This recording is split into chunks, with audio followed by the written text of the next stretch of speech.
Podcasting from Portland East to Portland West, from Big Pine Key to Pacific Beach, and from San Juan to Guam, this is All Across America.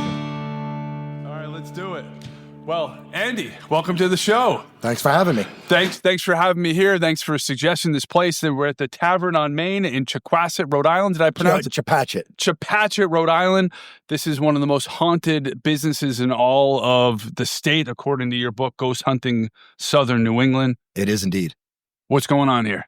Well, this tavern's been here for quite some time. Since the late 1600s, there was a structure on this property.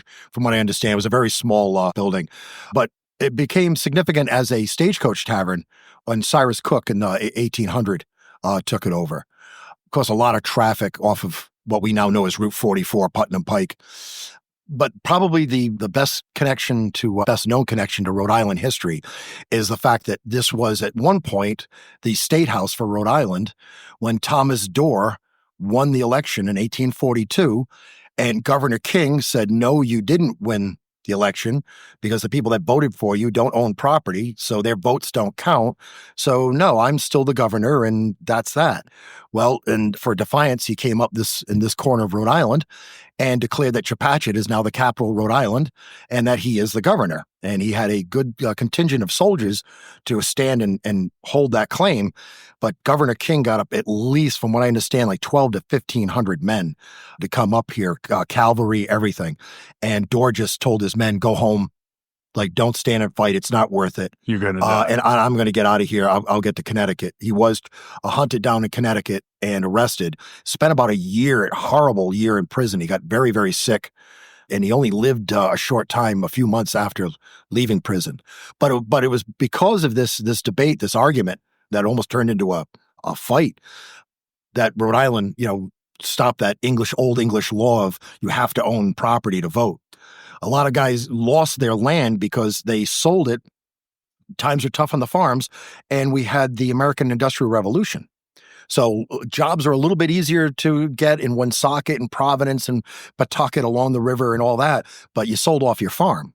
Yeah. And, there was a lot of rich men who figured, oh, good, there's a lot of guys who no longer have any influence because they don't own property. Right. And so these guys went and, they voted and voted for Thomas Dorr, and hey, Thomas won, and King was like, nope.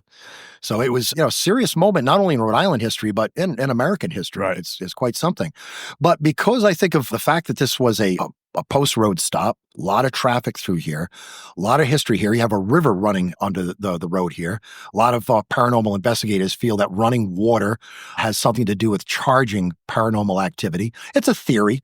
It's an interesting theory. Water is life. Yeah, exactly. And, a lot of things like with quartz and granite being around, there's a lot of, idea of maybe energy being saved up in that.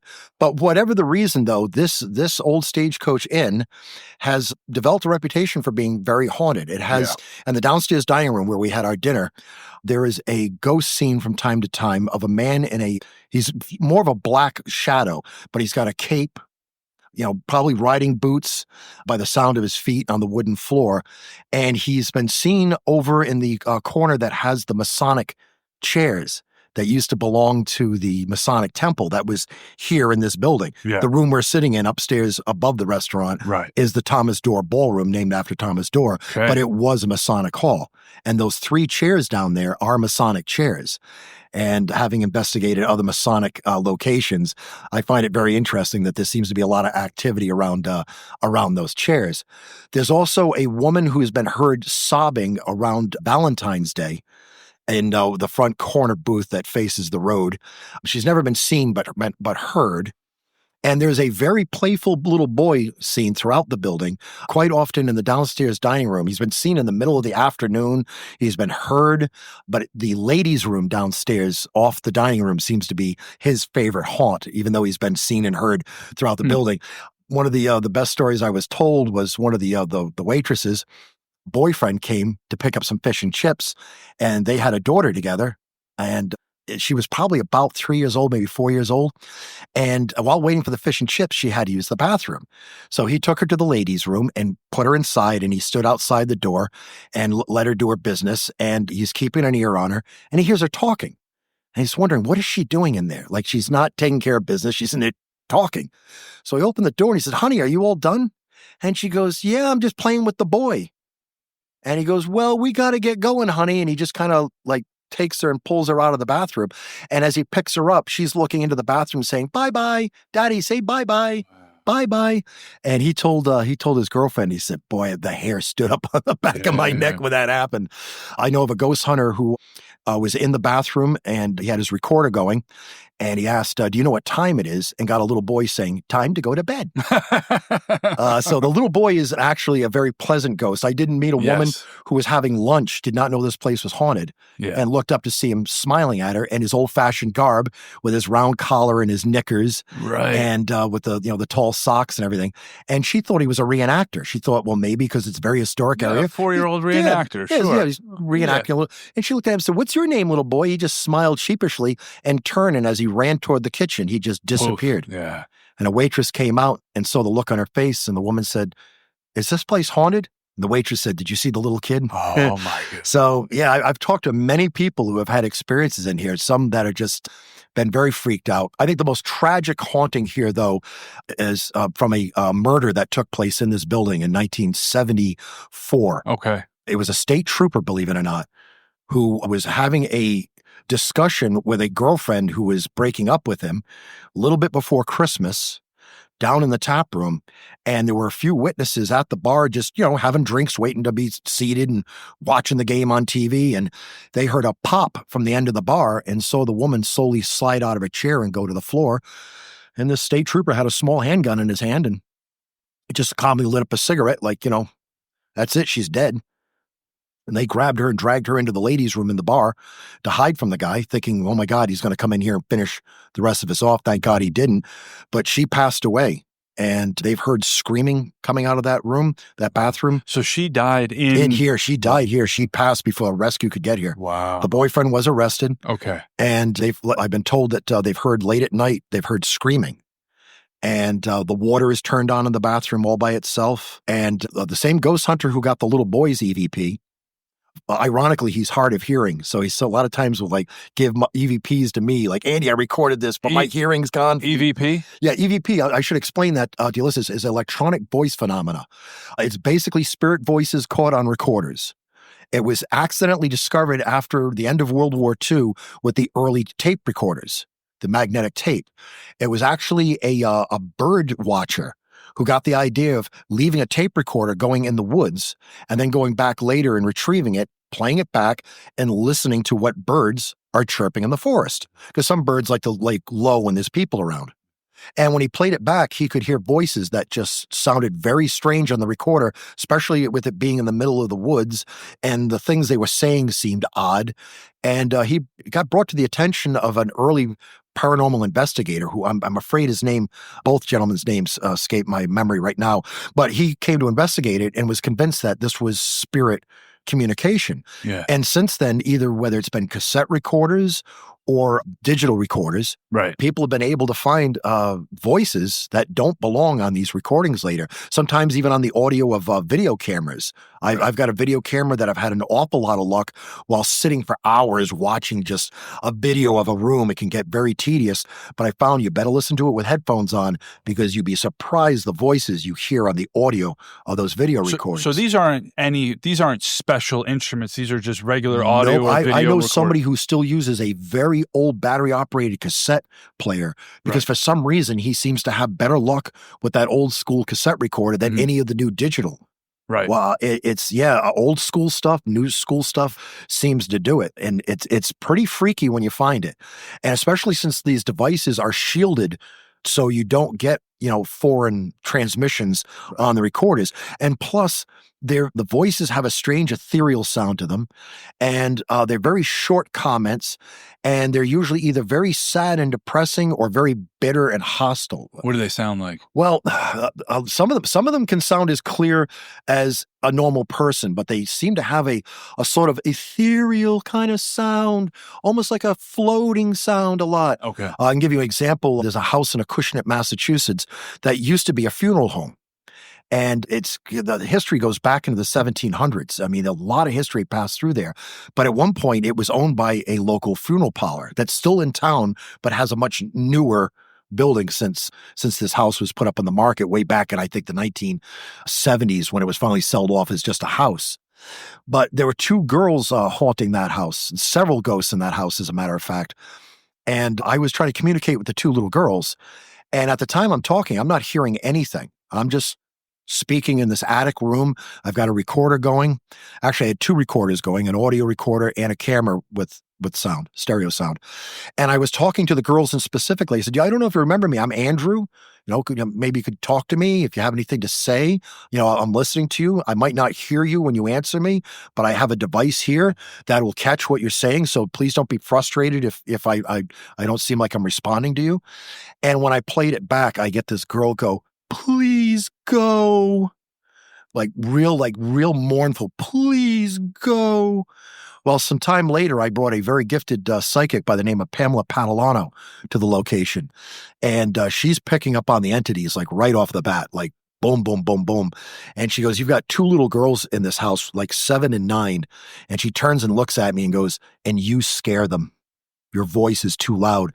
She goes, "They're in that part of the house right now, and there's a man protecting them from you because they are so scared by your presence." So I made sure I apologized for that and told him I never did mean anything. A friend of mine likes to rub it in that when he goes there, my colleague Matt Moniz, they got EVPs of the little girls calling out his name. "Matthew, Matthew." They like Matthew. So clearly they have a favorite. Yeah, they like Matthew, but there's something about it. Well, it gets even better. One of the people can see this on my website. I realize this is going to be an archival recording, so that website will probably be gone maybe someday when someone finds this. But I had the camera going upstairs, and I would go up routinely in the attic to do EVP sessions to see if I could solicit anything. And my last EVP session, I was thanking, if anybody's answered me, I appreciate it, and all that. I really appreciate it. And you see me leave the attic and shut the door behind me and shut it thoroughly. Yeah. And as I'm pulling the door shut, you hear the voice of an old woman, and she has been seen in the house. This old woman's voice, clear as a bell, says, "Andrew, shut up." And 30 seconds later, the door opens by itself. Wow. And the homeowner at the time said, when I bought it from the state trooper that owned the house for like only 6 months, I wondered why he put a latch on the door to the attic. Wow. And her husband, who didn't believe in this stuff, said, he told her eventually, "You want anything stored in the attic, you go put it up there." Wow. Because they would shut the light off on him while he was up there. They would pull the string and shut the light off. Right. So he was like, "I'm done with the place." But the point we're talking about EVP, that house was exceptional for electronic voice phenomena. We've got many, many voices. Probably the longest EVP I ever recorded was a full comment. An angry voice said, "You crybaby, he died in a plane crash. Okay." And that house, as I said, was a funeral home. And in 1957, a plane leaving the local airport crashed in the swamp, killing 9 people on board, and all the bodies were taken to that house. So we had a lengthy EVP when a camera was drained of all power right in front of us. Guy turned the camera on, it was fully charged, zoop, right in front of him, loses the power. And then later, editing my video, I find that when he lost power, this voice comes through as clear as could be. I'm looking at my battery on the computer. We're good. Yeah, for right now. It can happen in haunted locations. I mean, you're talking about this plane crash. It seems that like a lot of ghosts happen because of tragedies, whether it be suicide, accidents, things cut short. Okay. And I do think there are some cases where people have actually been confused. I think there have been some hauntings that have gone on for a while because the person just can't figure out what happened. Their death was so sudden. In some cases, by the person, you mean the now ghost? Yeah, the now ghost, the spirit ghost entity haunting the location. I've worked with some psychics that have talked to people who were realized as they were talking to them, "Oh, so you're telling me I'm dead?" And it's been like, "Yeah, it's time for you to move on. Like, find the light and go." And in some of those cases, I've stayed in touch with the people, and they're like, "Andy, not a thing has ever happened since those ladies were here. The house has been, and the doors, we don't have the problem with the doors, nothing." So I have been on cases. I was on one in Worcester that, all kidding aside, it tugged at my heartstrings. It was so sad. This couple was living in one of the old mill houses that were like 3 stories high in Worcester. And they kept finding a door open in their little girl's room, actually both their kids' room. And the closet door opened kind of tough, and the rug kind of caught the door. So you really had to tug it. And their little 2-year-old, almost 3-year-old daughter, they couldn't see her, opening that door so easily, but they would see her trying to hand balls and toys to somebody in the apartment. And it started to freak them out, especially when she went into the little nursery where her latest born was, and she turned her back, went into the kitchen to get something, I don't know, to wet a cloth or something like that. Yeah. And when she turned around, the blanket and everything in the baby's crib was way on the other side of the little room. So it freaked her out. She got concerned that something was messing with her kids. And then when her husband woke up to find a guy standing over their bed in the middle of the night and disappeared when the husband physically went to attack him, thinking, I got an invader in the house. Yeah. And the guy just disappeared. He's wrestling around on the floor in a bunch of blankets. And he realizes, no, I saw that guy. He was there. But when I went to tackle him, he just disappeared. Well, when I brought in a very gifted psychic named Nicole LaHouse, very talented. She was the one that had the case brought to her attention. She picked up on a guy who was simple-minded, who was there because he was beating up on himself for the death of his little brother. He had a younger brother that he was trying to help and take care of with, and he said he did something by accident and it killed his brother. Mm-hmm. And he didn't mean to do it. And his father said he was, a piece of garbage for it, and it wasn't his son, and he's still there trying to make up for it. So he was trying to help this couple with the kids. He said, I didn't mean to scare her. I was trying to help. Yeah. And she spoke to him and said, you got to go find mom and your brother. They're on the other side for you. And she started to tear up. And she told him, no, don't worry about that. And she told me later what it was is he looked at her and said, will my father be there? And she said, no, I don't think so. He's got things to answer for. It wasn't your fault. The way he treated you, he was wrong. Wow. Your mom and little brother are on the other side. Go find him. Wow. And I was thinking, like, about 3 weeks went by. I said, I got to get in touch with that couple. Yeah. And I called them up and they were like, Andy, the place is absolutely, it all stopped. Wow. The door doesn't open up. Our oldest isn't trying to hand stuff, balls and things to other people. I'm not finding things moved around, and the apartment has a completely different vibe. So it's almost like the ghost was not haunting the place. The ghost itself was haunted. Yeah, he was haunting himself, you could almost say. Yeah. It was very tragic. Like Nicole, and I was glad to help. I've been on a couple of cases. One was a suicide. Yeah, and we're convinced we moved him along. Wow. I worked with actually a couple of priests, which gave it that almost that movie sense. Kind of. Yeah, I mean, you've got psychics, priests. Yeah, the church even took it seriously. You know what I mean?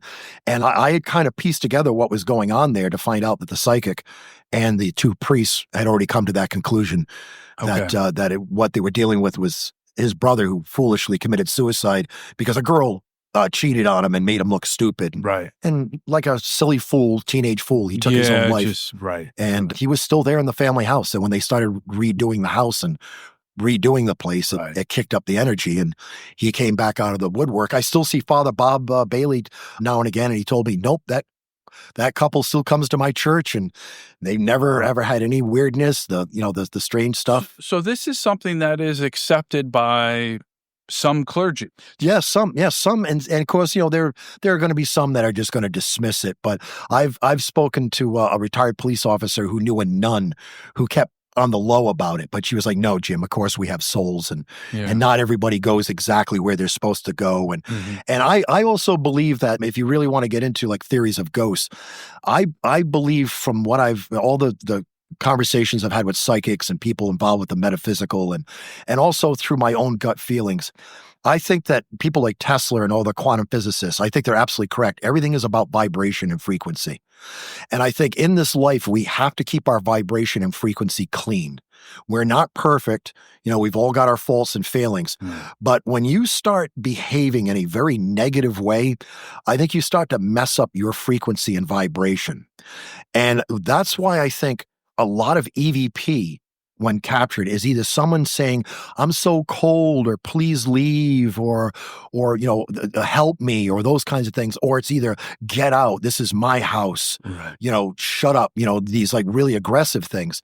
It's either side of that spectrum. So I wonder, in our lifetime, if we start developing an attitude problem, a drinking problem, we let things start getting to us, and we start putting on a rough shell, and we become a bit of an SOB, and we treat our loved ones badly. our employees badly. Maybe you're on a power trip at a mill, and you're the foreman of the mill, and you've got sway over everybody, and maybe you abuse that power and treat people terribly, and so on and so forth. Well, it comes time for you to die. Boom, you're dead. Okay, and I do believe, from what I've been told, through all the psychics and spirit mediums I've worked with, that we are greeted by people that are connected to us. Maybe it's a relative we did know in life, but maybe it's a distant relative that's like, no, you've never met me because I'm from the 1800s, but I've always been around. I've always been around you, and you've died. But the thing is, you gotta kind of go back over your life and look at some things. I think that the idea of Scrooge, I don't think that's too far fetched of an idea. I think he was really onto something when he wrote A Christmas Carol. I think that chance could be given to somebody. Who knows? Maybe it actually has happened. Yeah. Now, not just in Scrooge, but I think while we're on the other side, we don't immediately go to heaven. We don't immediately go to anywhere. I think we're kind of in a waiting room for a while. Yeah. And I think we have to relive things and see yeah, I was a real jerk then, or man, I just was a worrywart. I wouldn't shut up. I was always worrying about this and this is going to happen and all that. And I just became so negative. And it's like, yeah, unless you let go of that, you're not going on. So I think that some ghosts, are a psychic shade of that person that was never really that person. It was an aspect of their personality that never really was them. But because that woman hurt the guy's feeling, broke his heart, he started drinking, hanging out with the wrong guys, and then went on a power trip treating people ugly because, it just gave him that sense of, hitting back at the world. Well, that's not the way to be. And I don't see any of us going on to a green and pastoral land with that attitude problem. No. So I think when we cast that off, I think it goes back to the place it was born, where it came into being, and it has a mind of its own, like a thought creature. The people in Tibet talk about the tulpa. They say you can actually bring about a thought creature. You can actually will an entity to come into being.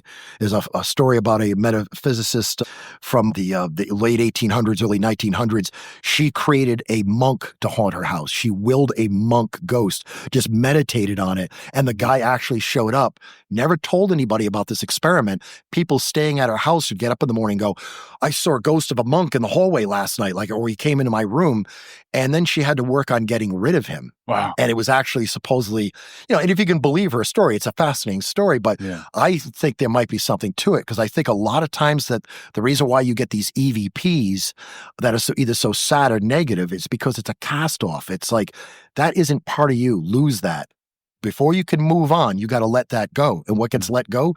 The jerk or the whiny little person, or whatever the case might be. And you have this sort of shade of a person there. It may even appear as an apparition and look like the person it was part of, Right. Because it was part of that person. And I think that's why some hauntings do eventually burn out, because it isn't really a real person. It's this psychical shade. But some of these hauntings, man, they go on for hundreds of years. They'll die down for a while, and then they'll kick right back up, and so on and so forth. But I do think that a lot of ghosts that we're dealing with is no longer the person who passed. I think it's a part of them. Yeah. And the part that slams doors and stomps boots up and down staircases. One of the cases I worked on with the lady, Nicole, she was in the house and she goes, you get a sound of a front door slamming a lot, don't you? And the sound of someone boom, boom, boom, boom going up the stairs. And the brother and sister looked at each other and said, yeah, that happens quite often. She goes, yeah, the guy who lived here was a foreman at one of the local mills here in Woonsocket. And he was a real tyrant. And when he came home, he had to make sure everybody knew he was home. So boom, at the door. And he had these boots that he treasured, these really nice boots. So he would use that as his authority, sign of his authority, stomping up the stairs. And plus, what she didn't know is where the bang was coming from was where the original front door was. And many years ago, it had been changed. But, she was able to say, nope, that's where the entrance used to be. And this guy still comes in and slams the door and stomps his boots up the stairs. Any benevolent ghosts?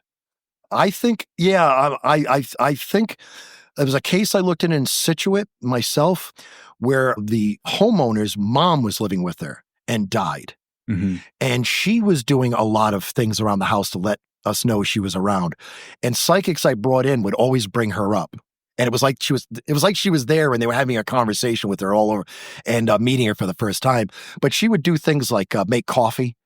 Like she would start up the coffee pot. It sounds absolutely far-fetched, but too many people witnessed it. And she was a coffee addict. She was one of those chain-smoking little Italian old ladies that had to have a cup of joe and a cigarette. And her daughter was the same way. And they used to hear the sound of somebody when they were downstairs after she passed. They would hear the sound of someone scuffing their feet across the floor upstairs. Yeah. And it reminded all of them of their mother when they were kids, how she used to chase them out of the house.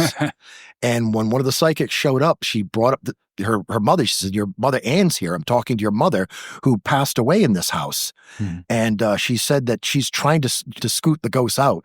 So she says, you must hear her sometimes actually forcing them out of the house. So she's a ghost trying to protect the living from the other ghosts. And who actually told the psychic, it took me a while to figure out I was dead. I couldn't understand why people were ignoring me. They were all playing cards and they wouldn't make a seat for me at the table and nobody was answering me. And then she said, and then it dawned on me, oh, I died, didn't I? So she said, so I'm just around because she told me in life, she said, how do we get rid of these damn ghosts? And I said, I'm not even sure exactly what you're dealing with. So you knew this woman I knew while her in she life. was alive and then she passed away and then became a ghost. She became part of one of the characters. Wow. Now, my late father, who didn't believe in ghosts, he knew of this case I was investigating while we were taking care of him at home. Yeah. He was a stroke victim and couldn't speak, but one of the CNAs that would help me take care of him was curious about my investigations. So he heard about this house. And I never told the family that my father was a local celebrity. He was a weatherman on WJR in Providence. So when the family who owned this house found out who my father was, they're like, oh my God, why didn't you ever tell us? We love your dad. Like, we watch your dad all the time and all that. We're fans of him and all that. And then, of course, my father passed away, and he passed away the same week her mother did. So I lost my dad within like 48 hours of her losing her mom. So they both went at the same time. So there was a case of an autistic boy at the house that the homeowner used to babysit. His name was Ryan, and he was very introverted. Mm-hmm. He wouldn't talk. But when he was at her house, he would have conversations with people you couldn't see. Whoa. And when asked who he was talking to, he gave the same names the psychics gave us. Wow. And one day I got a call from the homeowner saying, Andy, you really should get over here. And if you can get your friend Pam to come over here, something strange is going on. I gave Ryan oranges for the first time. He's never had oranges, and he was liking them. And so he was really tough with food. So finding a good, healthy something for him to eat. So Anne Marie was patting herself on her back like, hey, I got him to like oranges. But he kept looking past her. And she's like, oh, when Ryan does this, something's going on. So she said, Ryan, is there somebody here? And he looks past her and he says, yeah, who is it? He goes, Art. And he had an Uncle Arthur. So she said, you mean your Uncle Arthur? And he looks past her and says, no. What's he look like? Is he young like you? No, old like you. She goes, oh, what's he wearing? Tie. He's got a tie. Oh, okay. What does he want? He looks past her and looks at her and goes, Andrew, please, Andrew. So I realize it's my dad. Anne Marie didn't think my father because she's thinking Uncle Arthur. It never even occurs to her when he says Art. My father was Arthur, but everybody knew him as Art. Yeah. And he always wore a suit and tie because he was always on the air. Yeah. And the weird thing is I saw him in a dream that night before. So when the psychic shows up, she looks at me and goes, you saw your father in a dream last night, didn't you? And for some reason I answered no. And then I said, oh, wait a minute, what am I saying? Yeah, he walked through my dream. And she described exactly what he was wearing. And said, yeah, if for some reason he's trying to get in touch with you, Andrew, I don't know what that's all about. But to have an autistic child bring up my father like that in this haunted location. And this child knew nothing about it. Nothing. He was, it was just remarkable. So yes, I have run into spirits that are definitely, I lived in a haunted house for 5.5 years. The former woman who owned it was haunting it. The only ghost I ever saw with a face on it looked me right in the face one morning, woke up to have her standing right over me. I reached out to grab her. She floated away from me laughing. Even though I couldn't hear her laughing, I could see it all over her face that she was laughing. And it wasn't the only thing I had happened. I'd gotten glimpses of her from time to time. But she definitely liked me. I was told that when she lost her husband, an old man had moved into the apartment that I was staying in, and they had a sort of Driving Miss Daisy romance where they go out for Sunday drives and everything. So I think my bachelor energy may have brought her out of the woodwork because she definitely, she was a nice ghost. She was a very, very friendly ghost. And her daughter, who I understand was probably autistic as well, but probably in those days diagnosed as, retarded, as they would say. Yeah. She would constantly take things and hide things on you. And the previous tenant told me the same thing. He had some very bizarre things moved, and then when he'd find them in like crazy locations. So yeah, not all ghosts, but the house I was telling you about, the one where my father seemed to make this appearance, there were things haunting that house that were awful. If I were to tell you about this house, your listeners would think I was making it up. It was that insanely creepy. And as the years went on, I would have information sat in my lap by strangers who had no idea I was looking into this area. Yeah. And they would drop this little tidbit of information that went perfectly hand in hand with it. As time would go by, we'd run into somebody who knew the house had a reputation from years ago. And every psychic I brought in there told us the same story. Back in the 1800s, they were killing people on that property out in the middle of the woods when it was the woods. And then they were stuffing their bodies down in a makeshift well. And they were doing it for some kind of deity that lived under the ground. And it sounds absolutely ridiculous. But as time went on, I had to believe that it was the truth. And where was this? This was here in Rhode Island, in Situate, Rhode Island. Okay. And it's in a very nice neighborhood. It was the last house built in that neighborhood. It's a very long story. I'll give you a very abbreviated version of it. But when the homeowner got in touch with me to ask me to come and look at the house, I knew she wasn't nuts. Not a very sophisticated lady, not like well-educated, not very technical or all that, but a good salt-of-the-earth person and a good observer. She would notice things out of place in her house and be able to look me in the eye and go, Andy, that thing does not belong there. Like there's a reason that got moved, and so on and so forth. But as time went on and we were looking into it, every psychic I brought there told me the same story. No matter where they came from. I wouldn't tell them where I was taking them, nothing about the background. And they kept telling us the same story about a bunch of really awful people that were worshiping some kind of dark deity. And they were killing people and making them disappear quite easily because it was a mill town. And people would come in on the train from Providence and work for a little while, and then they'd just go back to Providence. Right. So if somebody wasn't at the mill anymore, you didn't miss them. I see. And they kept talking about the caretaker at the mill. They kept bringing up the same guy. Well, this apparition was seen one night by a total of 5 people, thought he was a real person, and then realized he had no legs, and he was just hovering above the ground, and he disappeared into a shed off the driveway. And all these skeptics were talking 100 miles a minute when I came over to hear what happened to them. They were all like, they couldn't believe it. They thought it was a relative, and then when they started talking to him and they realized he had no legs and he just sort of hovered away from them. And the psychics kept referring to this guy as the caretaker, and describing him as having a white shirt with his sleeves rolled up. And we had a weird encounter where the homeowner looked out and there was somebody standing in front of her house taking a picture of her house. She came out and said, "Hey, can I help you?" She goes, "Oh, hey, I didn't mean to be weird taking a picture of the house, but my parents and my grandparents built this house back in the 60s. And I live down in Florida now, and I was just up and I just wanted to see if the house is still there, and it looks like you're doing a nice job with it." She goes, "Hey, we'll come in for coffee." Yeah. So after having coffee, she said, "Hey, let me ask you a question. Anything weird ever happened in this house?" She says, "No." But then she came back and said, "Hey, when I went home to Florida, I was told they kept it away from us kids. They didn't tell us kids about the stuff that was going on in the house because they didn't want to scare us." Yeah. Well, long story short, her brother went across the street where they dumped a lot of the dirt that they dug out the foundation for that house. And it was in a lot that to this day, they still haven't built on it because perk tests show it's too wet. Mm-hmm. But those mountains of dirt were dropped there by his grandfather with the backhoe.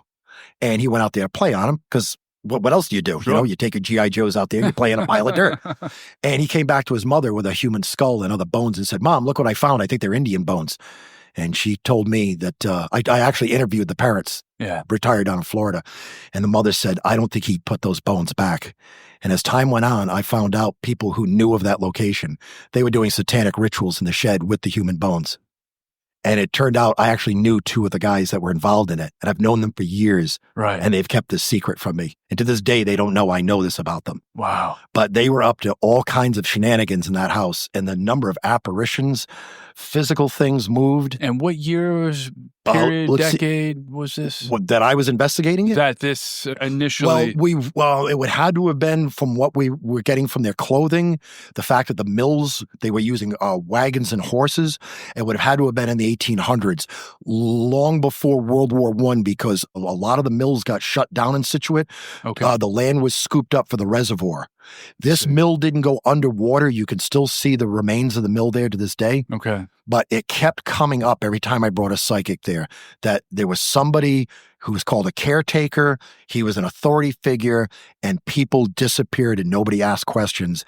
And they used to do sick, horrible things to them, used to terrify them, tie them to a tree and all that. And there used to be an enormous tree on the front lawn that had a gigantic crack in it that someone tried to heal years ago with concrete.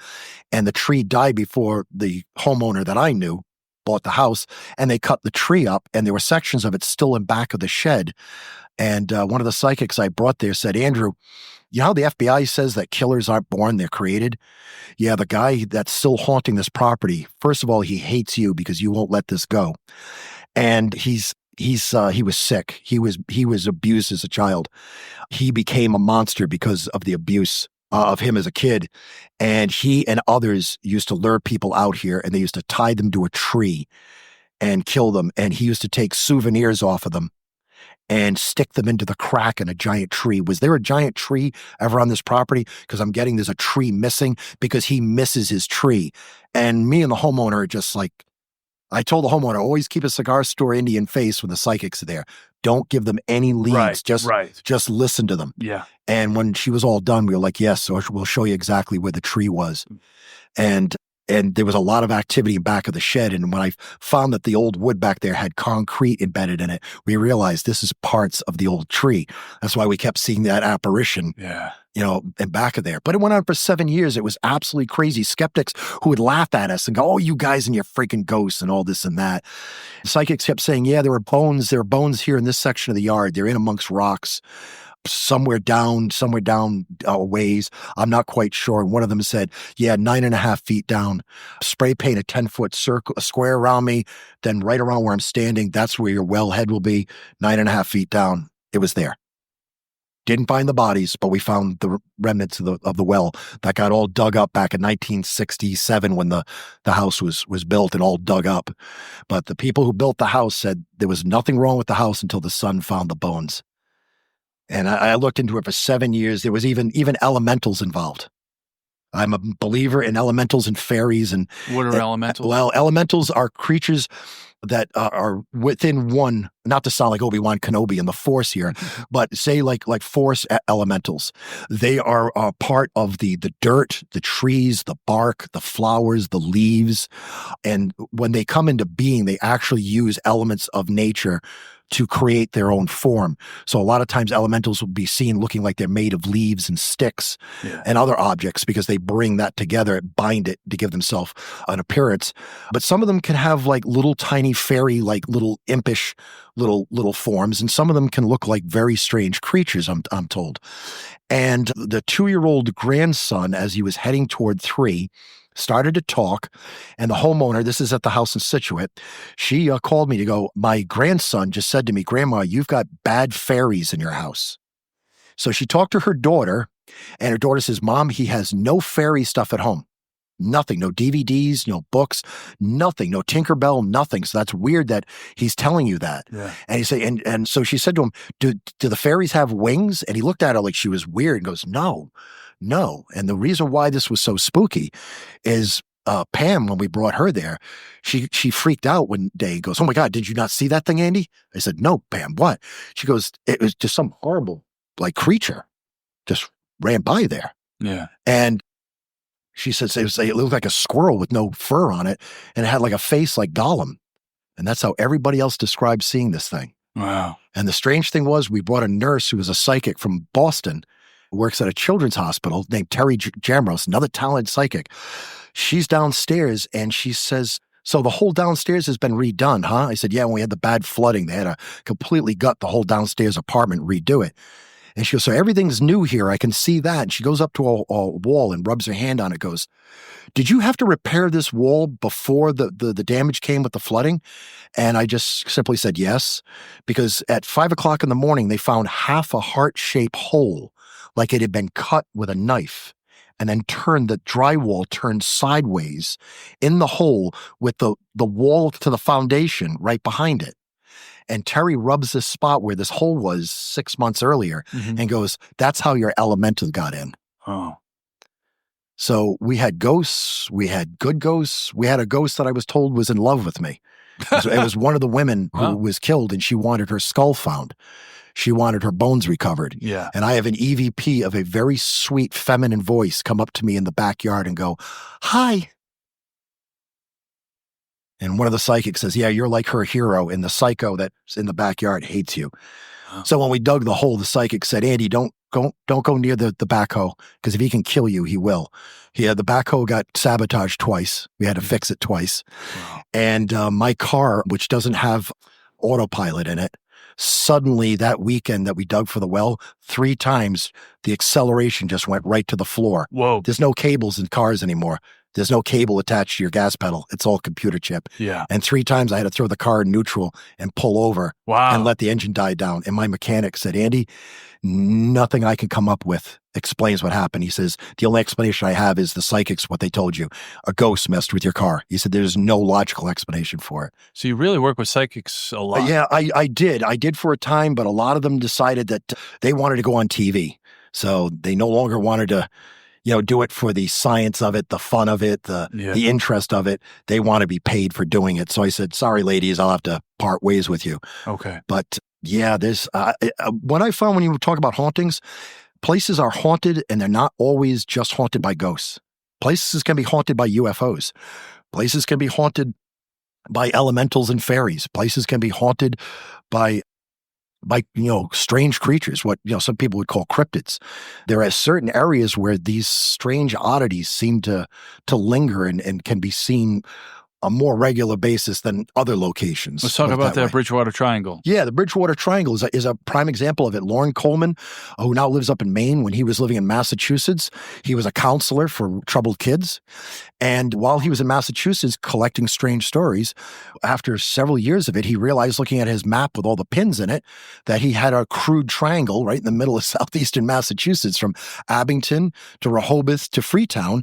And it just wasn't a UFO or animal sightings. It was ghosts and ghost lights and bizarre crime and so on and so forth. So at tongue in cheek, he called it the Bridgewater Triangle because of the Bermuda Triangle was a big thing at the time. Yeah. But even Lauren said he doesn't think it's like there's a secret boundary line preventing the weirdness to happen anywhere else. Because I can tell you Cape Cod is a very, very haunted, very strange area of New England. But yeah, in the Bridgewater Triangle, you have everything from cryptid creatures like thunderbirds, which are these absolutely enormous birds that their bodies stand 6 feet tall if they're on the ground, with a 12-foot wingspan. They seem to appear around violent electrical storms. That's why the natives call them thunderbirds. They seem to show up. But I've talked to people who have seen them in person, not knowing of the legend of the thunderbirds, and absolutely being terrified, freaked out, because they thought it was a guy in a costume with a cape. And then the thing turned and opened its wings, and they're looking at a 6-foot tall bird that looks like it stepped out of prehistoric times, squawking at them and then running and taking off. Yeah. They've had sightings of Bigfoot-like creatures in the Bridgewater Triangle. Some of them very recent too. Okay. I have a recording of one screaming in a swamp, and this recording will make the hair stand up on your arms. And this is a recent recording? Yeah, very recently, only about maybe 6 months ago. Wow. A footprint cast, and also the leg of a deer that had been ripped off a deer. They say that's how the Sabe, the Squatch hunt. They rip the legs off of animals they're hunting. How big was the footprint? It was like, we're talking like 15 inches. Okay. It was sunk in the wet ground, but it was definitely a bare, like, human shaped foot, and nobody was going to be walking around out there in back of this neighborhood. But very, very strange. And then the activity stops. It just all, for about a week, people were reporting all this weird activity. Then boom, not another sound. But UFO sightings, crazy around the Bridgewater Triangle. I've seen probably one of my most spectacular sightings of UFOs, and they were UFOs, was in the Bridgewater Triangle, 6 fireballs. And I had other witnesses to it. They absolutely were not conventional aircraft. And you can go on YouTube and see videos of the same thing I saw from Ireland to Mexico. They seem to travel in groups of 6. How big were these? They were over the village of Onset. And if I was holding a fat pea at arm's length and between my fingers, if you know what I mean, they would have been that size. Mm-hmm. And they looked like balls of fire in the sky. How far away? Well, like I would say up in the air, no more than 3,000 feet. 3,000 to 5,000 feet. And they were moving in some sort of pattern. 2 of them came in and just stopped. And my friend saw it over my shoulder. And I realized by the look in his face, he was seeing something. And we went outside, and there they were just hanging there in the air. And then a third one came in and joined them. And they're just hovering in the air. And so the observables were not conventional aircraft that are flying. These are stopping, hovering, no heat signature. And then 2 more show up and sit next to them. Yeah. And then one goes off out over the ocean, stops, hovers, and just disappears. And stops like instantaneous. Yep, and just disappears. Then the other 2 go out and follow it, and the other 2 take up their space, and then a 6th one came in, went past all of them, went out, stopped, disappeared, and they all took turns going out to the same spot in the ocean and disappearing. Now, Otis Air Force Base, which is part of the Space Fleet, the new Space Force, is there. So was it something we were flying? Well, I talked to a Navy diver who saw them in New York State, and he said, Andy, I've been around all kinds of top secret stuff. I've worked with Navy SEALs, all kinds of stuff. We don't have anything like that. And if we do, they're keeping it under. Yeah, the UFO phenomenon. There is a lot of sightings over water, both on the east and west coast by Top Gun trained fighter pilots. But just like with ghosts, there are a lot of interesting theories about UFOs because they don't all seem to be nuts and bolt crafts. Yeah, you have Jacques Vallée, the famous French ufologist. He's had theories that some of this stuff could be even living creatures. And there's other researchers that feel some of the UFOs seen are not a nuts and bolt craft, but it's an actual living being. Yeah. Jacques Vallée also brought up the fact that, I was talking about elementals in the wee folk. When you look at the stories of the wee folk kidnapping people's babies and people disappearing and then coming back, and they have gifts they never had before, and they say that the wee folk took me under the earth and showed me wonderful things. Well, Jacques Vallée looks at those stories and said, well, look at a modern day abduction case. It's almost the same thing. Yes. Only they're not talking about a nuts and bolts craft. They're talking about a wondrous hidden place that the fairies took them to. But just like with modern abductees who all of a sudden develop skills they never had, some of these people would become better fiddle players or, what the case might be. And you're talking about Jacques Vallée's book, was it Passport to Mangonia? Which I haven't read yet. Which I'm familiar was with a recitation of various stories throughout recorded human history, some of which may have been 1,500 years ago. So hauntings to me, ghosts are my specialty, but I've found that when you go into locations that are haunted, with you find out that there's other strange stuff that goes on hand in hand with it. So again, the Bridgewater Triangle, a lot of people believe it's a window area. It's one of these places that opens up to other dimensions. And I've said to a friend of mine who's a ufologist, I said, sometimes I wonder if the cryptid stuff and the ghost stuff might be caused by the UFO stuff coming in and out of portals, letting things in and out, occasionally. Maybe once you go through that portal, maybe stuff stays open for a little while. So you have a kick up of sightings of weird creatures and ghosts, and then it dies down for a while. Yeah. It's almost an expansion, a greater understanding of human consciousness, which could encapsulate psychic phenomenon, ghosts, remote viewing. Yeah. Unidentified anomalous phenomenon. It's all tied in somehow. Yeah. Exactly how, I don't know. Yeah. But I laugh at these people that are like, well, I'm a cryptozoologist and I'm looking into Bigfoot. And it's like, did you ever hear that story about the Bigfoot that was seen with the glowing sphere in its hand? Well, that didn't happen. Right. Because they can only look at they look at that mystery. Be a hairy creature. It's an uncategorized ape. It's an ape that hasn't been cataloged yet. And they don't want to hear that. And it's the same thing with UFO people. They'll laugh at someone like me for believing in ghosts. And it's like, I think that's so silly because somehow this stuff is twined. Sure. I mean, Skinwalker Ranch being. oh yeah, that's definitely one of these portal areas. Yeah. Just like the Bradshaw Ranch or the Stardust Ranch, and it's funny how there's these ranches that are out in these remote areas. But well, where's Skinwalker Ranch? Can you talk about that? That's in Utah, northern Utah. But the Bob Bigelow was the first one to get a hold of that property after a family that was identified as the Shermans just realized we can't live here anymore. This place is just too bizarre. And the Native Americans warned people of that area. They said it's cursed by a skinwalker. Right. And a skinwalker is a witch that has gone down the wrong path in life and does the dark magic, the dark arts. Yeah. And they do things like they're able to shapeshift into wolves and other animals. Yeah. And they're just bad mojo. So it was a way of the local natives just explaining that area had to have been cursed by a skinwalker because you just don't want to be there. It's too bizarre. It's too weird. And they've had everything from Bigfoot sightings to things that look like dinosaurs to conventional animals that still can't be identified that look like jackals and hyenas. They've had cattle mutilations happen right behind their backs. Like literally was right there with the cow a few minutes ago, went off to do something, come back and find the cow completely dissected and the mother distraught and in shock. Strange UFO craft that looked like a Winnebago that the one time they saw in the ground with a guy walking around the outside of it. He saw them, see them, got on board and takes off. So the place is just crazy, but it's a smorgasbord of bizarre activity, including poltergeist-like activity in the house. One of the things that drove Mrs. Sherman crazy is she'd come home, she'd have to drive away to town, quite a drive to get the groceries and everything. She'd come home, put all the groceries away, go use the bathroom, come out, and all the groceries are back in the paper bags on the counter. That would drive you insane after a while. Really? So it just got to the point where we can't handle this. Yeah. So Bob Bigelow took it over and hired a team of scientists. Yeah. And he said, you guys are on call. Anything weird happens, you got to get out there and look into it. And the stuff that happened to them was just absolutely bizarre. Now it's been handed over to, another aerospace billionaire and a whole nother team. Yeah. And I think that if anybody's watching the TV series, there is some ancient technology underneath that mesa that I think is basically, that mesa is an airport. I think things are coming and going and things are out of phase. Again, frequency and vibration. I think there's stuff going on right in front of those scientists that they can't see because it's out of phase with them. It's out of frequency. You talk a lot in your book and just tonight about children, but then also pets, parrots. Do you feel like these creatures and younger humans are more inclined to see ghosts? Yeah, kids don't have those filters. Yeah. They're a lot more open-minded. They're also a lot closer to the light.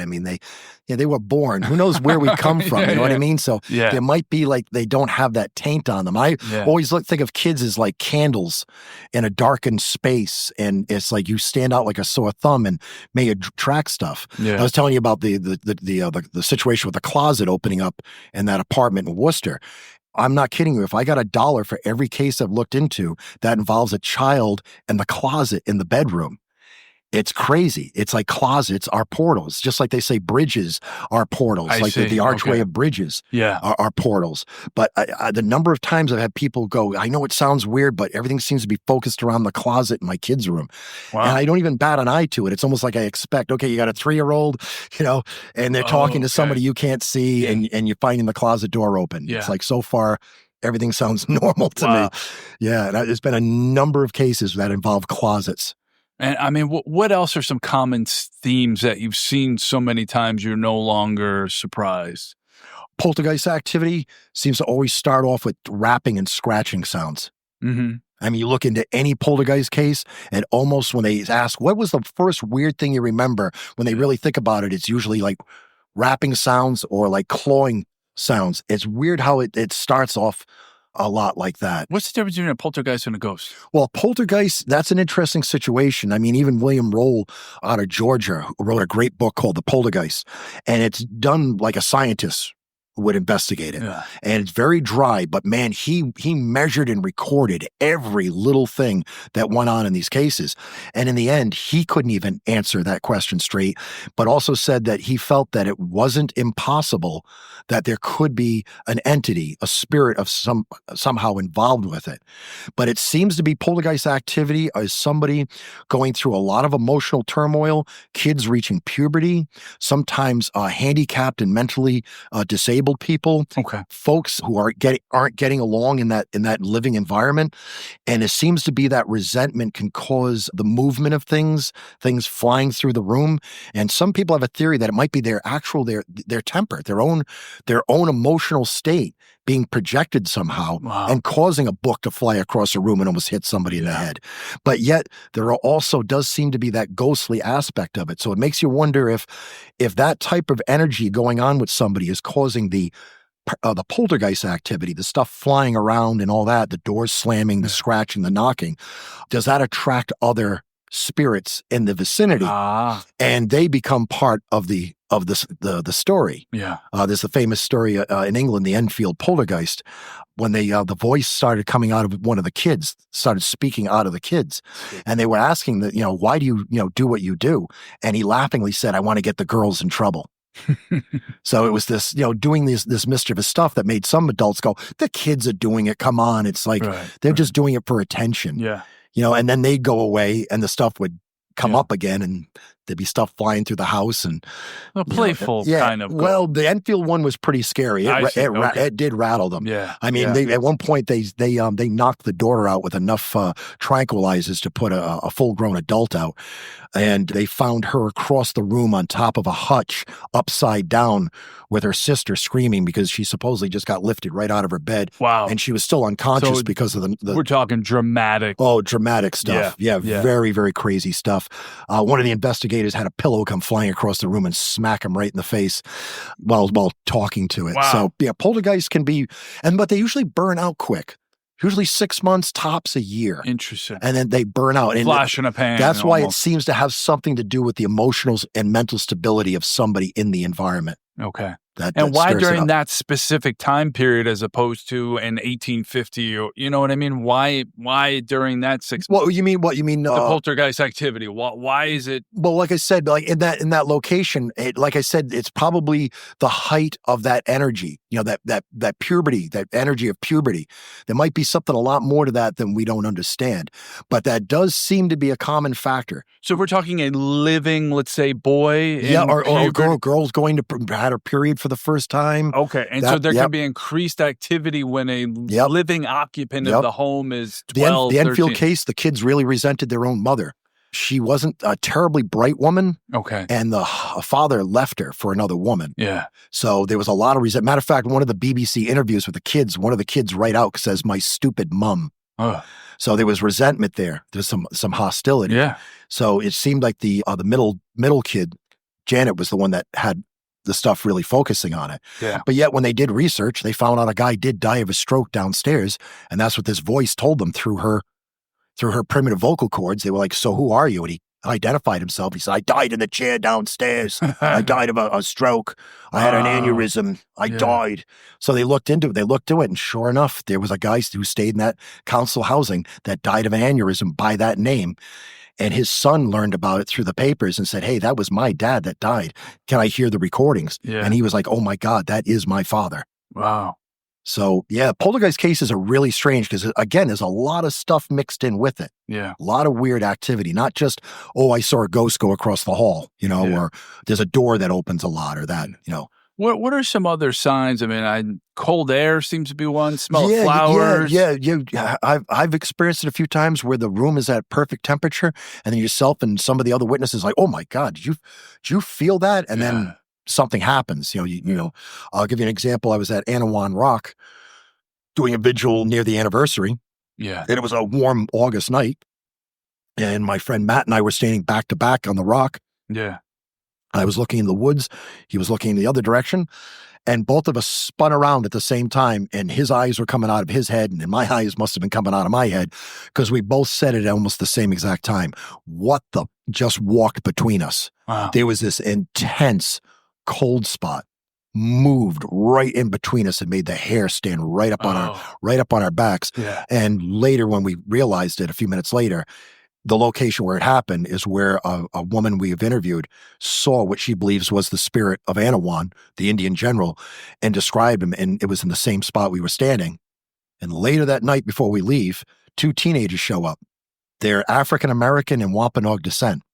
And they were there 2 nights earlier on the actual anniversary of the surrender at Anawan Rock. And they were hanging out there, and they had the crap scared out of them. Whoa. And that's why they came back, because they wanted to face their fears because of what happened to them 2 nights earlier. So when they ran into Matt and I out in the dark, they were like, "Hey, who's out here?" Like, "Hey, come on up in the rock. We're hanging out, ghost hunting too." And this is Matt of Spooky South Coast. "Hey, we listen to you guys." And oh, wow. So we got a rapport going with these kids. Yeah. And they said, "Yeah, we were here 2 nights ago. And man, I don't think you'd believe me if I told you what happened." And what they told me was the stuff people experience, these shadows darting around the rock. And he said that he looked at me, he goes, "You definitely won't believe me when I tell you this. No, I'm not even going to tell you. You're going to think no, please tell me. I'm a ghost hunter." And he looks at me and he goes, "We got scared down there in the swamp and ran up on the top of the rock. And we saw shadowy figures darting around the rock. And the car's that way. And we're like, how the heck are we going to get out of here?" And he said, "We were really scared." And he said, "I turned around, and standing right there was an elderly Native American man." And he described him wearing the exact thing that the other witness described. And it was the spot where Matt and I felt the cold breeze. The tense cold spot moved between us. He described him exactly: the buck skin pants, the deer bone breastplate, and a deer skin over his shoulders, like keep himself warm. But an elderly man and staring him down. And they weren't aware. Nope. I mean, this is basically no context. Nope. And when they were done, I said, "I absolutely believe you, because I know a woman who saw the same apparition in the same spot. And tonight we had a cold spot walk right in between us." And that was the same night we saw the campfire light too in the woods. So cold spots. Yep. And temperature changes. Sometimes people reported intense warm patches too, but cold patches, seem to be like a precursor to something about to happen. And we're here in New England. You think there are more ghosts here than there are in other places in the United States, given things are old? You need witnesses to know a ghost story. Yeah. So there are areas of the country where there are very few people living. And I wouldn't be surprised if a ghost wanders down a road, even though there are no witnesses. You know what I mean? Yeah. There could be no witnesses. Look at Maine, New Hampshire, and Vermont. I stay in Southern New England because it's much smaller of an area to cover. More concentrated people. But man, there are stories that come out of Maine, Vermont, New Hampshire, but it's quite a drive from where I live. So I concentrate on here in Southern New England. But no, New York State is not part of New England, but yet it's lots of bizarre stories in New York State. Florida is full of all kinds of bizarre stories. And there are people that'll tell you that a lot of the hotels and bars in Los Angeles are haunted by, people who failed in show business and were killed or by a jealous lover. And then also internationally as well? Oh, yeah. I mean, I've been to Great Britain, and they're quite proud of their ghosts. It's part of the woodwork. Yeah. It really is. And I ask that question because I feel like skeptics are going to say, "Oh, this only happens in the United States, and this is not part of other cultures." No, there are haunted places, and there are places that you wouldn't expect to be haunted. I know of a Marden gas station right in my hometown that's got 3 ghosts haunting it. And they're connected to the history that happened there. One of them was a little kid that was struck by a car back in the early 60s before I was born. The other little boy looks like he's from the 1950s. And the psychic Pam that I told you about, we took her to that location, and she said, "I hate to tell you this, but it was a pedophile from Connecticut who told him he'd take him to see the horses that they used to have out here." And she was right about the horses and took him out here, and his body is somewhere still out there. And the cop we were with was upset. He was a retired police officer. He wanted to find that kid's body so bad. He was angry about that. But she said, and the other guy, I don't know what his deal is. And I talked to one of the employees at the gas station. I said, "Hey, you ever work here late at night?" And she goes, "Yeah, why?" I said, "You have anything strange happen?" She goes, "Yeah, I've seen the ghosts, especially the guy with the bent neck." And I said, "Oh, you've seen him. What do you think the deal is?" She goes, "When I saw him, I heard in my mind, I died in a hunting accident out back." I said, "Really? Do you have the ability?" She says, "Yeah, I've lived in a few haunted houses." So when I got this job at the gas station, I kind of felt like the place was a little weird. Okay. And when the manager told me she's seen the kids and other people have seen them and all that, but you wouldn't think it's a mobile gas station. It's not the most. You stop and get gas not and the most chips, likely place. but yet there are 3 ghosts haunting that spot.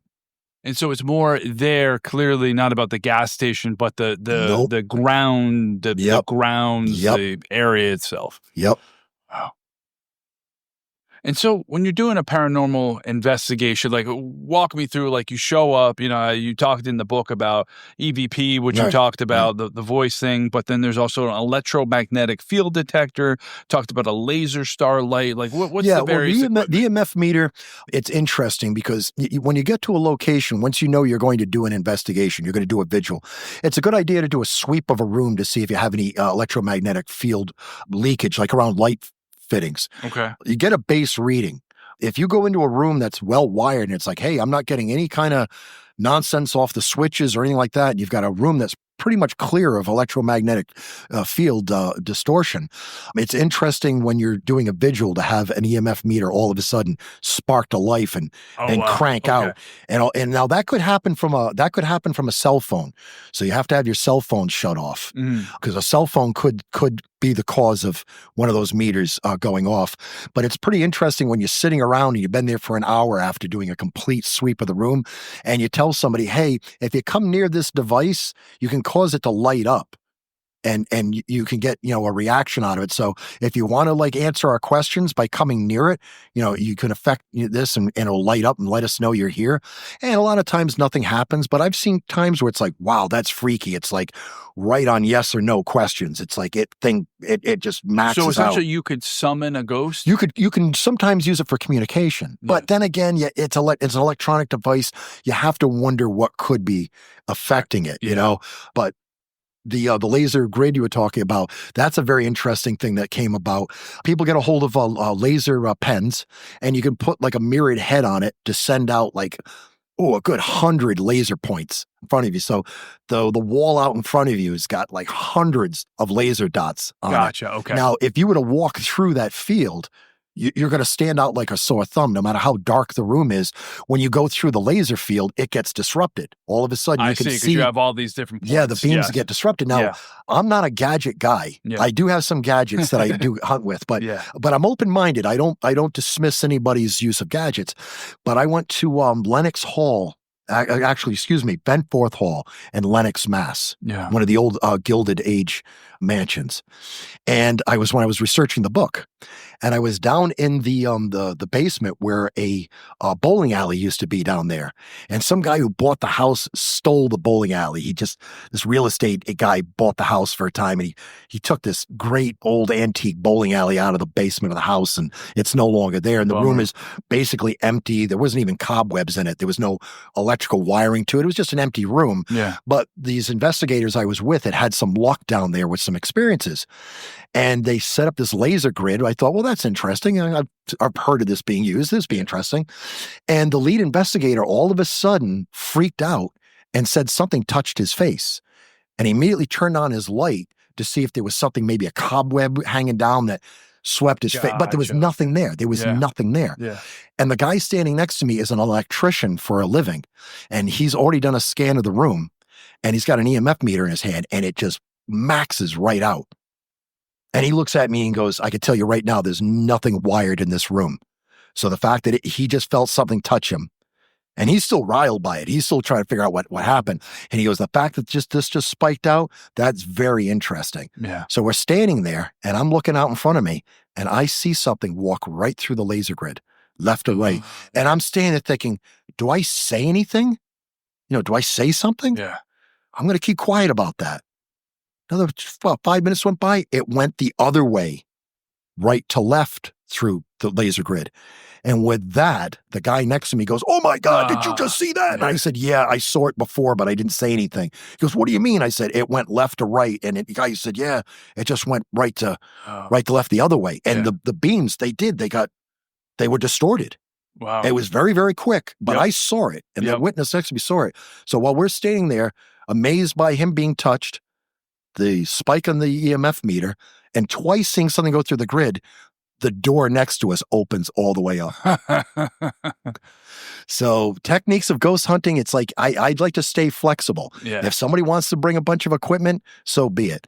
But my favorite piece of equipment to use is an audio recorder with a good microphone on it. And I like to wear headphones on while I'm recording because you can hear the EVP live that way. So you can actually hear if you got anything. And I like using a full light spectrum camera. It shoots the normal spectrum of light, but it also does UV and infrared. And I've had very good luck with capturing anomalies. And that's a still camera or that's a video camera? I have, they can shoot as a camera or as a video. I see. Okay. And I've been lucky with both. I've caught things on video as well as and a still how image. long are you leaving these things out for? Are we talking minutes, hours, overnight? The thing is, I tell people who just start out, the longer you record, the more you're going to have to find time to listen to. Right. And what I've learned is like fishing. If you're going to catch anything, you're going to catch something right up front, or maybe so don't kill yourself. I do like 15-minute recording sessions on a recorder. Right. If a room has been super active, I might leave a camera running the entire night. We're talking like 8 hours. Right. But you got to listen to just nothing for that whatever length of recording. And doing this for years, and people give up on it because they're like, oh, come on, I can never get anything, because it takes a long time. Yeah. And I can tell you, when you finally have that moment where you catch something that you can't explain, it's pretty exhilarating. Yeah. Especially when you can give it to the homeowner or the business owner, go, hey, look, you're not nuts. Listen to this voice I recorded in your house, or this thing I photographed. So somebody's got a ghost in their house. Like, what should they do? What do you recommend? The thing I recommend is ignore it. Really? Ignore it. It's just, it's there. Don't pay too much attention to it, because you don't know exactly what you're dealing with. And if it's getting attention, it may want more attention. And I've also come to the conclusion that maybe once you give that spirit some attention, maybe others will kind of show up that don't normally belong there. I've been in locations where I'm like, if you have this much activity in your house, guarantee you one of your neighbors isn't talking about a haunting. They've got, and time has happened where it's like, Andy, I had a conversation with my neighbor, and he admitted that, he goes, yes, weird stuff happens in my house sometimes too. So it's not just a house. It could be, an area. A neighborhood, because of what reasons, but who knows. But yeah, I approach investigations. I try to keep it very lax. I don't like to bring a lot of attention that I'm there. I don't show up in a van that says Ghost Hunter on the side of it. Right. I don't drag in a whole bunch of people and a bunch of equipment. Yeah. And I find the best way to investigate a place is just hang out like you're hanging out. Yeah. Like you're just there, exactly. Having a cup of coffee. Yeah. You're talking about this, you shoot but the whole time you're keeping a close, you're paying attention as if, as if you're not. And we've had moments where it's like, a television turns on or a door opens or whatever. You have these moments that are worth it. But yeah, a lot of people get discouraged because they think it's going to be like TV, and they'll be there for half an hour. Instant gratification. Sure. Yes. Yeah. Yeah. And I also tell them beginner's luck too. I've had moments where I've gone, well, I'm just going to go out there just for the heck of it, and the damn ghost shows up and scares a friend of mine who runs off into the woods. Wow. It actually happened in Foster, Rhode Island. I'd always wanted to go to this location to see if something would happen if I went there, and I wasn't even there a minute. I got to the other side of the river, and I'm like, what is that coming down the trail at me? It looks like a guy holding onto a lantern, but I can't see the guy. I can just see the flame, the candle lantern doing this, and there's no footsteps. And my friend goes, what's going on? I go, I point ahead, and he's going, what is that? I go, I don't know. You got the night scope. So he held the night scope up, and what he saw in the night scope made him turn and run. Wow. A skeptic. Wow. He was so moved by what we saw that night. We went back the next night to see if we could debunk it, which we couldn't. Wow. We not only saw it once that night, it came back a second time and stalked us. And it looked just like a lantern, a candle-powered lantern being walked through the woods at the site of an old dairy farm. And a friend of mine said, what time does people have seen this? I said, it's usually been between like 9:30 and 10. When I've talked to other people who've seen it, and my own experiences. And he goes, yeah, that's last milking. That guy's going out for last milking. And then I find out where I saw him appear on the carriage trail. There used to be a house right there that you wouldn't know was there. It's been erased from time, and there's a little graveyard there. And it was like he came out of the house with his lantern and was heading up, to the dairy farm. You hear a lot of stories, ghosts in period costumes. I mean, are you familiar with ghosts that are, I don't know, from the 70s with bell bottoms and big collars? Yeah. There's the most famous ghost in Massachusetts is the red-headed hitchhiker of Rehoboth. Okay. He haunts Route 44 right on the Seekonk Rehoboth line. Yeah. He's believed to have been from either the late 60s or early 70s. He's got brown work boots, blue jeans, and a flannel shirt with a red beard and red hair. Oh. And he's been known to hitchhike by the side of the road and even appear in people's cars, just all of a sudden be inside in the car. But his favorite trick is to walk right out in front of someone's car, causing them to swerve. I had a lady come up to me, a very attractive lady at an event I was doing, and she says, "Hey, have you ever heard of the red-headed hitchhiker?" And I go, "Oh yeah, that's a very well-known haunting." She goes, "I never did until I encountered him." And I said, "Please tell me." And she said, "I was heading home about 1:30 in the morning, and my neighborhood is right off of Route 44, right on the Seekonk Rehoboth line." And I knew the neighborhood she was talking about. Mm-hmm. And she said, "I'm heading home, and I'm almost to my driveway, and this guy just out of nowhere with a red beard, hair, flannel shirt, jeans, just steps right out front of my car." She said, "I closed my eyes, held the steering wheel, and jammed on the brakes, but I never heard an impact. Yeah. And I got out and looked around. There was nobody. So I go 10 seconds down to my house. I wake up the whole family. I go, God, you guys got to help me. I think I hit a guy. I hit a guy. God. You got to help me find him. Like, I can't find his body. Yeah. Like, I got to go out." So they get on their, bathrobes and their shoes, and they go up the street a couple of feet, and they go up there, and she's looking around, and they're looking by the side of the road. They can't find him. She goes, "Sis, what did he look like?" She starts describing him, and her brother goes, "Oh, funny. Pull us out of bed for that. Oh, really funny." And she's going, "What are you talking about?" And the father goes, "The red-headed hitchhiker. That's what you're talking about, right?" She goes, "What red-headed hitchhiker?" And they realize she doesn't know what they're talking about. So everybody just goes, "Let's get back home right now." And just, there's no dent in your car. There's no blood. There's nothing. And, you're describing him, exactly the way other people described him. So yeah, they're definitely modern day ghosts. Yeah. Definitely modern day ghosts. What do you think about Ouija boards? It's another form of communication. And I think in the right hands, they can work. Okay. So I think it's one of those things where you shouldn't mess with it. I really think there are things other than spirits and ghosts that you could be communicating with. I think there are things out there that can present themselves, like maybe your Uncle Tom or something like that. Yeah. And I'm coming to communicate with you, and you really don't know. So I think it's bizarre that it's treated like a game, like a kid's game. Yeah. I once met a guy who was an actual expert on the Ouija board. He knows the whole history of the darn thing, and even he thinks it's kind of funny that Hasbro sells it like it's a it's a game. It existed well before, because there are other forms of it. You could just get a glass and make some. Table tipping is another form of it. Have you ever seen table tipping? No. Table tipping is absolutely insane. In the hands of a spirit medium, she uses a glass to contain energy on a table. They always use the same table, and the table, when you ask questions, will lift up toward the person answering in the positive or the negative. Yeah. The table actually moves. I had a skeptic with a video camera watching an example of this. A gal named Stephanie was demonstrating it in front of a whole room full of people, and used my friend Matt and I as she needed two people to assist her. And he's under the table with the camera, and there's nothing going on. Nobody's lifting it up with their knees or anything like that. Yeah. But she asked, "Is there anybody here? Can you spell out?" And they go through the alphabet, and it starts spelling out my father's name. Wow. And it's like, it's Arthur. He spells out Arthur, and I go, "Hold it. Dad, is this you?" And the table lifts right up against my chest. Boom, down on the floor. "Hi, Dad. How's it going?" Table moves around. "Hey, Dad, was that you we heard the other night in the TV studio? Was that you getting on and off the couch and saying something?" Table lifts right up against me, comes down. And the skeptic standing there with the camera is just like, has no explanation for what he's seeing. And your dad was a skeptic. Yeah, he was a skeptic, but we definitely heard him one night doing our webcast TV show, 30 odd minutes. We heard someone squeak on the leather couch and say something. And then at the end of the show, it sounded like someone got up off the couch. Yeah. And my friend Matt was just looking at me going, "You heard that, right?" And I said, "Yeah, it was my father. We're at a TV studio." Wow. Yeah, his son's doing a TV show. Yeah. So yeah, of course he's hanging out here.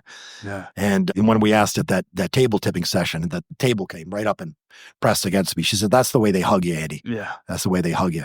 But so yeah, table tipping is absolutely amazing. I've seen it turn skeptics into believers. I've even seen a form of communication where a woman, spirit medium, allowed the person to manifest over her own being and watched her face change into men and women in meditation. Very, very bizarre. The creepiest thing is we were in the house that I was telling you about, Situate, where all the killings took place. Yeah. And she's in a perfectly clean house. I mean, this house was always spotless. And while she's sitting there on her chair doing this meditation, the largest black ant I've ever seen in my life crawls down her face. She's like, "What's on me?" And they're like, "Oh my God, Nicole, hold still." It was the biggest, blackest ant I've ever seen in my life.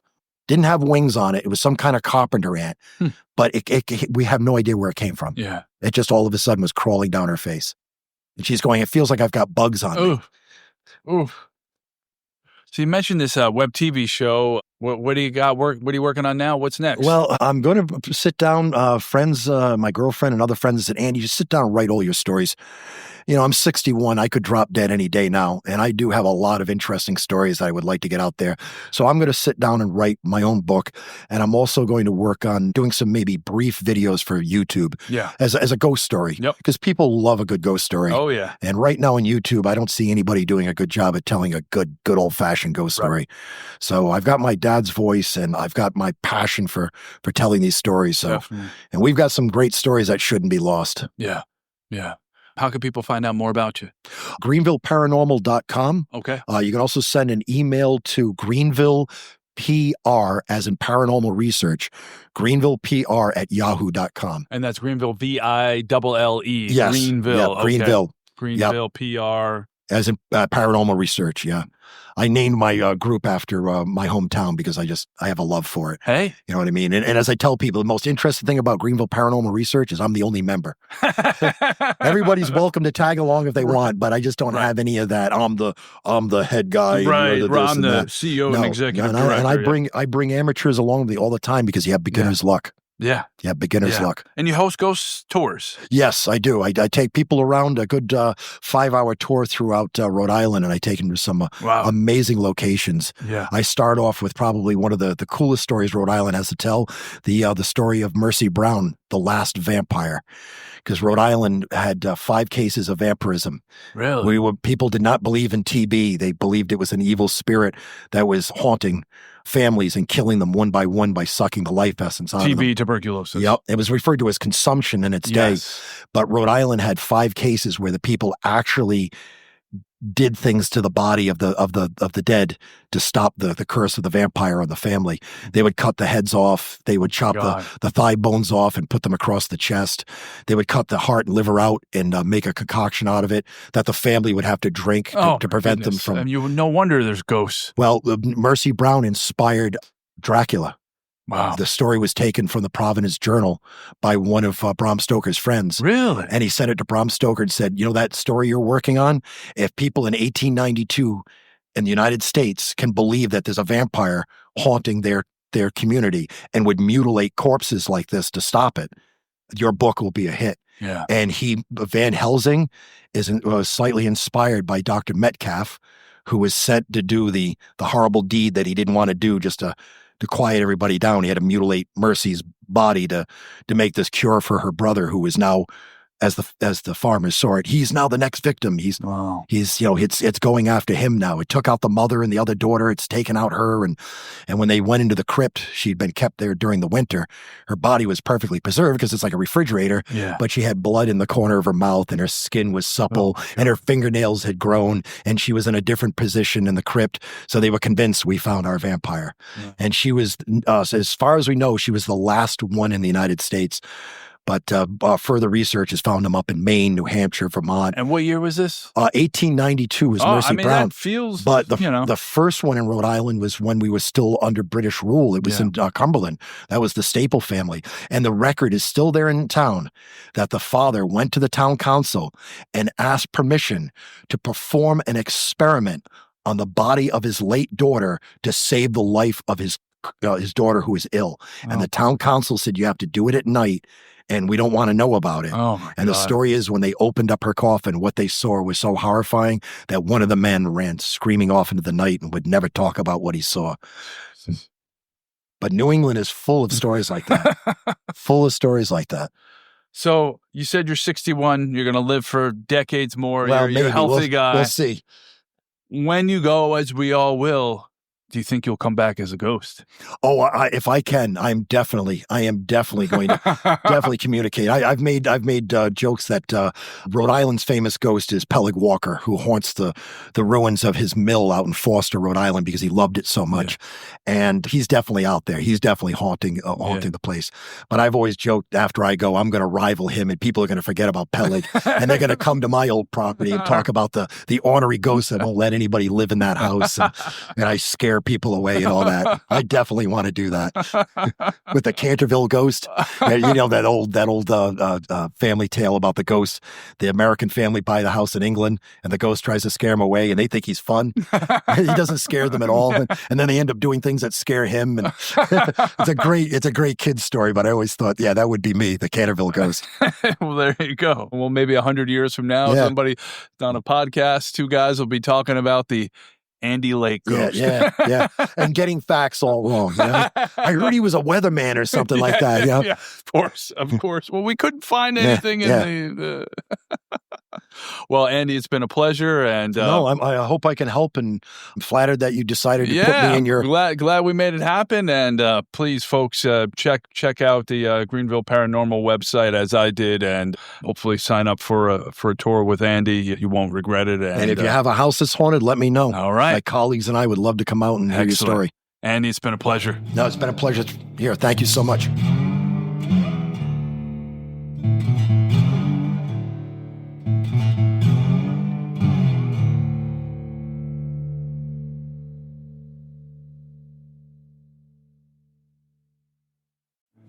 All Across America is produced by me, Marco Vig, in Ridgefield, Connecticut.